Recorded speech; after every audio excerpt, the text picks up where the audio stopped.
ఒక అబ్బాయి గుడిలో అర్చన అయిపోయాక పంతులు గారితో, స్వామి, గుళ్ళో ఎవరికి భక్తి లేదు, దేవుడి మీద శ్రద్ధ లేదు, ఎవరికి వారు ఫోన్ చూసుకుంటున్నారు, మరి కొంతమంది అయితే గుళ్ళో కూర్చుని సొల్లు కబులు చెప్పుకుంటున్నారు, ఇంకొంతమంది అయితే ఏకంగా నిద్రైపోతున్నారు అంటాడు. ఇదంతా విన్న ఆ పంతులు గారు, నీకో పని చెప్తా చేస్తావా అంటూ ఒక గ్లాస్ నిండా నీళ్ళిచ్చి అవి చుక్క కూడా కింద పడకుండా 3 సార్లు గుడి చుట్టూ ప్రదక్షిణ చేయమని ఆ అబ్బాయికి చెప్తారు.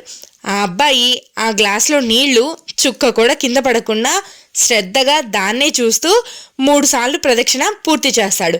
మీరు చెప్పిన పని నేను చేసేసాను స్వామి అంటూ ఆనందంగా ఉన్న ఆ కుర్రాడితో, సరే ఇది చెప్పు, నీవు ప్రదక్షిణ చేసే సమయంలో ఎంతమంది ఫోన్ చూసుకుంటున్నారు, ఎంతమంది కబుర్లు చెప్పుకుంటున్నారు, అలాగే ఎంతమంది నిద్రపోతున్నారో నాకు లెక్క చెప్పు అని అడుగుతారు పంతులు గారు. అది నేనెలా చెప్పగలను స్వామి, నేను ప్రదక్షిణలు చేసేటప్పుడు నా శ్రద్ధంతా ఆ గ్లాసులో నీళ్ళ మీదే పెట్టాను, నేను వాళ్ళెవరిని గమనించలేదు అని చెప్తాడు ఆ వ్యక్తి.